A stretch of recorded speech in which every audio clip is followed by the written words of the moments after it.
On Thanksgiving Day, my brother was tickling in the back of Cierra's neck and found a lump. We went to numerous doctors to have it checked out, and just doctors said it's a typical child with a swollen lymph node. It's nothing to worry about. So we let that go for a little while and didn't, check into it anything else for a little while. And Cierra was extremely active. She was a competitive dancer, a competitive gymnast at the age of 4. Never, ever in a million years would have guessed that cancer would be something that we would end up hearing. She was doing a gymnastics move and she fell off of a bar and fractured her clavicle. And that started the process rolling of how we found out that she had stage 2 Hodgkin's lymphoma cancer. We started treatments right away, immediately after a biopsy when they discovered that that's what it was. We immediately started chemotherapy. Cierra did 12 rounds of chemotherapy. We'd go once every 2 weeks, and then she was out of school for those 2 weeks, and then she would go back to school the next 2 weeks. So activities were limited where we were going through this in the wintertime, so it was crucial that we not catch germs and bugs from other people while her immune system was dragged down. Cierra had how many pills? Like 15 pills she had to take. She couldn't swallow pills at the age of 6, so we had to come up with some extremely creative ways to get those down, and they were crucial to her treatment. And they were the steroids. They were another form of chemo that were in the medications. They were crucial that she got those. It would sometimes take us an hour, if not longer, to get her to get that medication down, and it was hard for her to understand why that was so important, that it was part of her treatment, that it had to be done. And we ended up coming up with a really creative way, and we ended up having to smash them and putting them in cinnamon applesauce, and then we would chase that with a dill pickle. So that concoction took a really long time to come up with to get those pills down. Once we figured it out, it was pretty much smooth sailing from that point on. But Cierra loves to dance. Anyone with IUDM knows that Cierra loves to dance, and so the one thing that kept us all going was she was still able to go to dance. If it was only one time a month, she still learned a solo that year with no hair.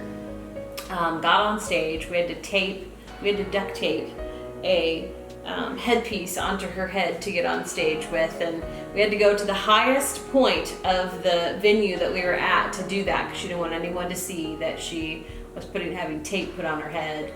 But she got on that stage at 6 years old with no hair and danced like no one was watching, and people were in tears and amazed at her strength, and the doctors were amazed at her strength and her ability to do what she did. That inspired a lot of people, inspired us as parents. If my kid can go through this, and then we can do anything. We had some bumps along the way. We had multiple fevers in the middle of the night, multiple trips to Riley at ER, and 1 and 2 in the morning in the middle of the winter. But, we got there, and the child life specialists always made Cierra comfortable and made us comfortable.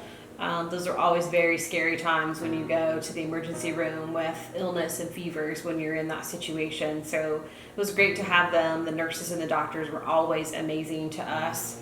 Made us as comfortable as we could be, even though we were scared to death, but cannot thank them enough. Every single individual that we ran into there were, I always say, I don't know how they find so many amazing people to put in one building. So we were just incredibly blessed, and we do everything we can to raise awareness for childhood cancer, to raise awareness for Riley Hospital, the IU Dance Marathon. Anything that we can do to help, we're there, and everyone knows that. So we're just incredibly blessed. Cierra's 3 years cancer-free and healthy and active and happy, and just such a blessing that she came through this. Met several friends along the way that weren't quite so lucky, so Cierra knows how incredibly lucky she is. We'd gone in for Cierra's 1-year checkup, and everything seemed fine. They did new scans, and they said that everything looked fine, but we got a phone call later that afternoon that everything didn't look quite as fine as they thought, and they found several spots in her lungs that they said that there was a 95% chance that her cancer was back, and it was back with a vengeance. We cried for 3 days. Cierra was devastated, but there was something that flipped for all of us that said, you know what, we have a 5% chance that they're wrong, and we're going to hold on to that. And we would just look at each other and be like, 5%? we'd be in the mall, we'd be at dinner, we would look at each other and say 5%.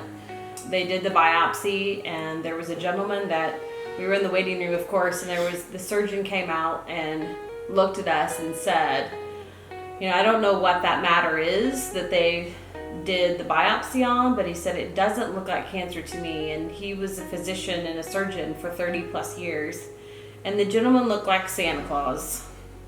So I'm sitting there looking up at this gentleman, and I'm like, wait, can you please repeat yourself? Because you look like Santa Claus. And so he looked at me again and told me the same thing, that he was like, what I'm looking at does not appear to be cancer. And we were ready. I mean, we knew how hard of a fight it was going to be, but we were ready to take it on. But boy, we were so incredibly happy that we did not have to. It was nothing. It was 5%. 5%. And we told Dr. Nalepa, we told her doctor that, you know what, we're going to prove you wrong. We already know. We're already set right with our faith and with our family and what we know. We've had our adventure, and we're doing the right things to help other people. And we know that this is not going to be her turn to go through this again. And he was thrilled that we proved him wrong. Marcy brought up Dr. Nalepa and how awesome he was and how he loved watching Cierra. Every competition we had to take pictures, had to take video so he could watch her dance. Well, his one goal was to get Cierra in the Riley Messenger. He would always send letters to them. Well, they finally called, and we did Hope Happens Here. So Cierra did a couple dance moves, showed a video, and now they've came to us to raise awareness for childhood cancer and to help the Riley Research Lab. It's called #Dancer Beating Cancer. She has to dance. Sierra's goal is to dance with 1,000 people before marathon. The cutoff date is marathon weekend, and to raise $100,000 for Riley. So we got a big campaign going on for them right now. We hope it goes viral.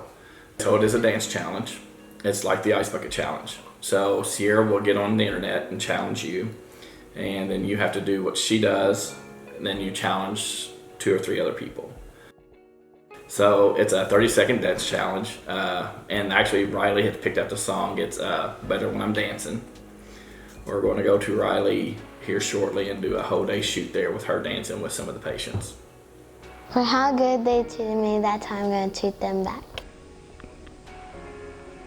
It's amazing to see what you kids do for our kids, and the millions of dollars for what IUDM stands for. It's just amazing because it all goes back to one person. Ryan White started this back in the 90s, and look where you're at now. Cierra says she's going to IU no matter what. So it's a lot of good. There's a lot of good that comes out of it for a lot of people. I know the kids, I know Cierra and many, many other kids, they look forward to that the entire year because they get to be kids. They don't have to be a child that's out that has something different about them that worries them. They can come there and they're accepted and they're loved and people want to hear from them and we love them. IUDM is a very emotional weekend for all the parents, but you know what? The parents get together and we get to meet each other and we get to hear each other's stories and we give comfort to one another. And that's what I think the big thing is for the parents too, is to have that with someone else. And when you hear some of the other kids' stories, your situation was not so bad. And it gives you hope. It gives you hope for what all these other children are going through, and that Riley is doing the job that they're doing to help so many kids and so many families. And we're so very appreciative of that.